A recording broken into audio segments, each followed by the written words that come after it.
ಮಾಜಿ ಶಿಕ್ಷಣ ಸಚಿವ ಹಾಗೂ ಮಾಜಿ ಶಾಸಕ ಬಿಸಿ ನಾಗೇಶ್ ಅವರು ನಿನ್ನೆ ರಾತ್ರಿ ತಮ್ಮ ಮಗಳ ಗೃಹದಲ್ಲಿ ಮೃತರಾಗಿದ್ದು, ಇಂದು ತಿಪಟೂರು ನಿವಾಸಕ್ಕೆ ತೆರಳುವ ಮಾರ್ಗದಲ್ಲಿ ಗುಬ್ಬಿ ಪಟ್ಟಣದಲ್ಲಿ ಅಂತಿಮ ದರ್ಶನ ಪಡೆದರು.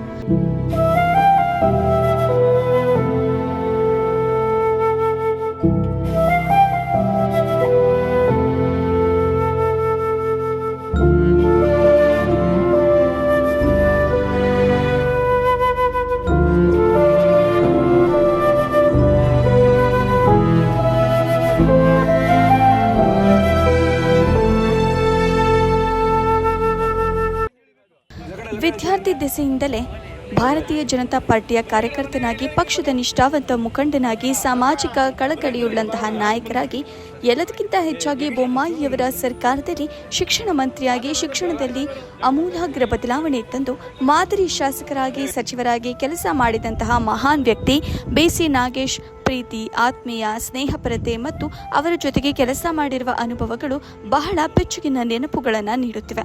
ಅವರ ಅಗಲುವಿಕೆಯಿಂದ ಸಮಾಜಕ್ಕೆ, ನಮ್ಮ ಪಕ್ಷಕ್ಕೆ ಹಾಗೂ ಅವರ ಕುಟುಂಬಕ್ಕೆ ತುಂಬಲಾರದ ನಷ್ಟವಾಗಿದೆ. ಅವರ ಅಭಿಮಾನಿಗಳು ಹಾಗೂ ಕುಟುಂಬಕ್ಕೆ ಅವರ ಅಗಲುವಿಕೆಯ ದುಃಖ ಭರಿಸುವ ಶಕ್ತಿಯನ್ನು ಭಗವಂತನು ಕೊಡಲಿ ಎಂದು ಕಾರ್ಯಕರ್ತರು ಪ್ರಾರ್ಥಿಸಿದರು. ವರದಿ ಮಂಜುನಾಥ, ಗುಬ್ಬಿ. ದೀನರ ದಲಿತರ ಬಂಧು, ನಮ್ಮೆಲ್ಲರ ನಾಯಕರು ಆದಂಥ ಸನ್ಮಾನ್ಯ ನಾಗೇಶ್ ಅಣ್ಣನವ್ರನ್ನ ಇವತ್ತು ಕಾರ್ಯಕರ್ತರು ಕಳ್ಕೊಂಡು ಎಲ್ಲರಿಗೂ ಬಹಳ ದುಃಖ ಆಗಿದೆ.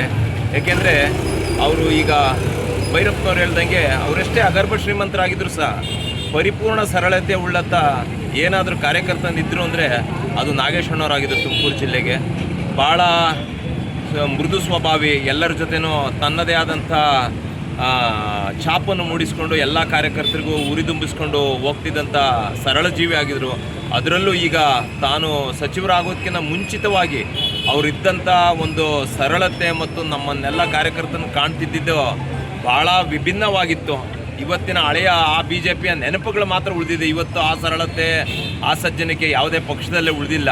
ಅಂಥ ಸರಳ ಜೀವಿಯನ್ನು ಇವತ್ತು ನಾವೆಲ್ಲ ಕಾರ್ಯಕರ್ತರು ಕಳ್ಕೊಂಡಿರೋದು ನಿಜವಾಗ್ಲೂ ನುಂಗಲಾರದಂಥ ಒಂದು ಗುಕ್ಕಾಗಿದೆ ನಮ್ಮೆಲ್ಲರಿಗೂ. ಕೇವಲ ತಿಪಟೂರು ತಾಲೂಕಿಗೆ ಎಲ್ಲ ಸಹಿತ ಅವರ ಒಂದು ಮಾದರಿಯಾಗಿ ಇದ್ದಾರೆ. ಹಾಗಾಗಿ ಇದೊಂದು ಎಲ್ಲ ಸಮಾಜಕ್ಕೆ, ಪಕ್ಷಕ್ಕೆ ತುಂಬಾ ಒಂದು ಲಾಸ್ ಅಂತ ಹೇಳ್ಬೋದು. ಅವರ ಆತ್ಮಕ್ಕೆ ಶಾಂತಿ ಸಿಗಲಿ. ಅವರ ಆದರ್ಶಗಳನ್ನು ನಾವು ಏನು ಎಲ್ಲರೂ ಅಳವಡಿಸ್ಕೊಂಡ್ರೆ ಅದು ನಿಜವಾಗಿ ನಾವು ಅವರಿಗೆ ಸಲ್ಲಿಸುವಂಥ ಗೌರವ ಅನಿಸುತ್ತೆ. ವಿದ್ಯಾರ್ಥಿ ಪರಿಷತ್ತಿನ ಕಾರ್ಯಕರ್ತರಾಗಿ ಬೆಂಗಳೂರಿನಲ್ಲಿ ತಮ್ಮ ಚಟುವಟಿಕೆಯನ್ನು ಆರಂಭಿಸಿದ ನಂತರ ಭಾರತೀಯ ಜನತಾ ಪಾರ್ಟಿಯ ಅನ್ಯಾನ್ಯ ಜವಾಬ್ದಾರಿಗಳನ್ನು ನಿರ್ವಹಿಸಿ ಸೈದ್ಧಾಂತಿಕವಾಗಿ ಒಬ್ಬ ಕಾರ್ಯಕರ್ತ ಹೇಗೆ ಬದ್ಧತೆಯನ್ನು ತೋರಿಸಬೇಕು ಅನ್ನೋದಕ್ಕೆ ನಾಗೇಶ್ ಒಂದು ಉದಾಹರಣೆ ಆಗಿದ್ದರು. ಕಾರ್ಯಕರ್ತರ ಕೊಂಡಿಯಾಗಿದ್ದರು.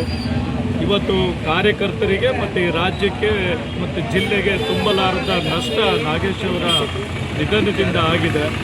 ಒಂದು ಕಾರ್ಯಕರ್ತರ ಕೊಂಡಿ ಇವತ್ತು ಕಳಚಿ ಬಿದ್ದಿದೆ ಅಂತ ನನ್ನ ಭಾವನೆ. ಈ ಒಂದು ಸಂದರ್ಭದಲ್ಲಿ ಅವರ ಆತ್ಮಕ್ಕೆ ಭಗವಂತ ಶಾಂತಿಯನ್ನು ಕೊಡಲಿ.